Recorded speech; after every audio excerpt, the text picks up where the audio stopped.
drug boat strike in the Eastern Pacific. Yeah. Can you explain to us what that was about, how it was conducted? Yeah, sure. Well, they had one today in the Pacific. And the way I look at it every time I look, because it is violent, and it is it's amazing that the weaponry, that everyone, they have these boats that go 45, 50 miles an hour in the water. And when you look at the accuracy and the power, look, we have the greatest military in the world. We have the greatest weapons in the world. And you see a little bit of it there. One shot, everyone dead center. And the only way you can't feel bad about it is you realize that you won't feel badly about it, is you realize that every time you see that happen, you're saving 25,000 American lives. Every one of those boats that gets knocked out is saving 25,000 American lives, not to mention the torn up families all over the country. And whenever I see that, I say to myself, I just saved 25,000 lives. I will say that there are very few boats traveling on the water right now. Actually, that includes fishing boats, that includes any other kind of boat. But there are very few boats traveling on the water. So now they'll come in by land to a lesser extent, and they will be hit on land also. Last year, these drugs coming in. They killed 300,000 Americans last year. Do you have the legal authority if they do come? Yes, we do. We have legal authority. Right? We're allowed to do that. And if we do by land, we may go back to Congress, but this is a national security problem. They killed 300,000 people last year, these drugs coming in. They killed 300,000 Americans last year, and that gives you legal authority. We have a national security, really, I will say this, when you look at the people we're dealing with, and we know them, we know the people coming in, we know the boats, we know everything else, we're allowed to do it. It's in international waters. If we don't do it, we're going to lose hundreds of thousands of people. Now, they'll be coming in by land a little bit more because they're not coming in by boat anymore. There are no boats in the water. There are no more boats. We know the boat almost immediately. It's pretty unusual when you see somebody with a fishing rod and 5 engines on the back of the boat. You don't need that to go fishing. Wait. And we will hit them very hard when they come in by land. And they haven't experienced that yet, but now we're totally prepared to do that.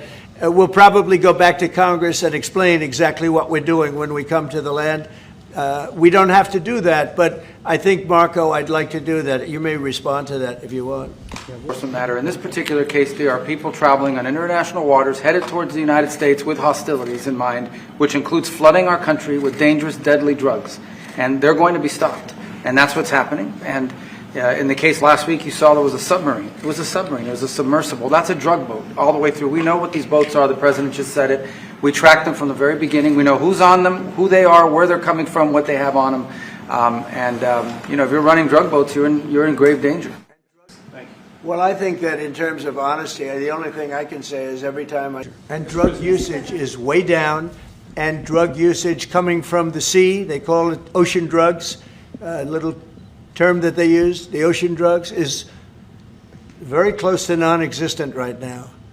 I wouldn't want to be in one of those boats heading away. They're driving happily to destroy the lives of people, and that's the end of them. So the ocean drugs and the sea drugs by sea they call it also, that's almost down to nothing, as you can imagine. So they continue to come in by land at a little bit less because they see something is going to happen. They don't like it. They see something, and they're right. Something very serious is going to happen. The equivalent of what's happening by sea. And we're going to Congress just to tell them what we're doing, just to keep them informed. But we have to do it for national security. We have to do it to save lives. You take a look at the new walkway, the Presidential Walk of Fame, we call it. Thank you so much. The president of Colombia, in a recent interview, said that if you won't change, he thinks that people should get rid of you. We're talking about now Colombia, the country, not the university. Yes. Go ahead. He said what? He said that if you won't change, then perhaps you need to be gotten rid of. Do you view that as a threat? Well, he's a thug and bad guy. He's a guy that is making a lot of drugs. We've just, as of today, stopped all payments going to Colombia, the country Colombia. Also, the school Colombia, no, we settled. We made a settlement with him. But no, he's a thug, and he's a bad guy, and he's hurt his country very badly. They're doing very poorly, Colombia. They make cocaine. They have cocaine factories. They grow all sorts of crap that's drugs, bad drugs coming into the United States, goes generally through Mexico. And he better watch it or we'll take very serious action against him and his country. His country is, what he has led his country into is a death trap. Lost their shirts for many, many years. They've really been decimated. And I helped them a lot. I put Por eso el pueblo colombiano y en general el pueblo latinoamericano, incluido el pueblo argentino, está con la causa palestina. That's why the Colombian people, the Latin American people, even the Argentinian people is with the Palestinian cause.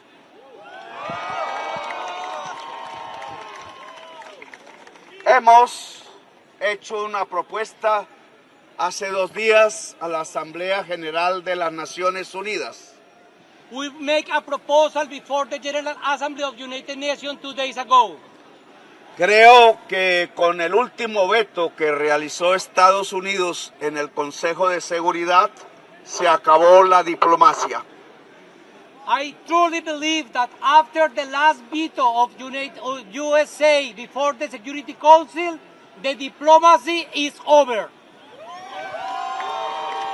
La historia de la humanidad nos ha mostrado durante milenios que cuando la diplomacia se acaba hay que pasar a otra fase de la lucha. The history taught us that once the diplomacy is over, the humanity has to come to another kind of struggle. Lo que ocurre en Gaza es un genocidio, no hay que decirlo de otra manera, es para desaparecer al pueblo palestino, y cuando hay genocidio se comete un crimen contra la humanidad. What is going on in Gaza clearly out of discussion is a genocide. And this genocide is not just to raise Gaza, it's to delete all the humanity. Es un genocidio igual que sufrió el pueblo judío ante los alemanes nazis.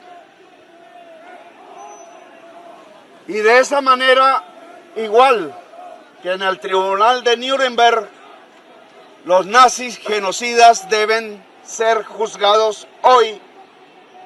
Y esos nazis se visten con una bandera que no les pertenece, con una historia que no les pertenece, que es la historia del pueblo de Israel. As the same level that happened during the Second World War is going on today. That's why, like in Nuremberg Tribunal, has to act. The people who are committing the genocide has still a history that doesn't belong to them, a symbol that doesn't belong to them, a flag that doesn't belong to them. Y de esa manera, de esa misma manera, la humanidad, porque se ha cometido un crimen contra la humanidad, debe responder. Legacy of Hitler. Colombian President Gustavo Petro has called for a criminal investigation against U.S. President Donald Trump over deadly strikes on boats in the Caribbean. The White House claims the vessels were transporting drugs, but Petro denounced the attacks during his speech at the United Nations General Assembly. He also accused Trump of criminalizing poverty and migration. Did not lead me to think that almost the same thing could happen in the Colombian Caribbean area, where unarmed young people are being shot at with missiles in the open seas. And now we are in a different situation. Perhaps it's more global, a kind of Stone Age that has descended on all of humankind. Missiles against 17 unarmed young people in the Caribbean Sea, some of them Colombians. The persecution, imprisonment, and expulsion of millions of migrants, missiles that have killed some 70,000 people in Gaza, the lack of action on the climate crisis. All this is linked, and all this has the same cause. Migration is simply an excuse so that a rich society, rich, white, and racist, believes itself to be the superior race and is not realizing that its leaders are leading it to the abyss, to its own distinction, together with the rest of humanity. They said that the missiles in the Caribbean were used to stop drug trafficking. That is a lie.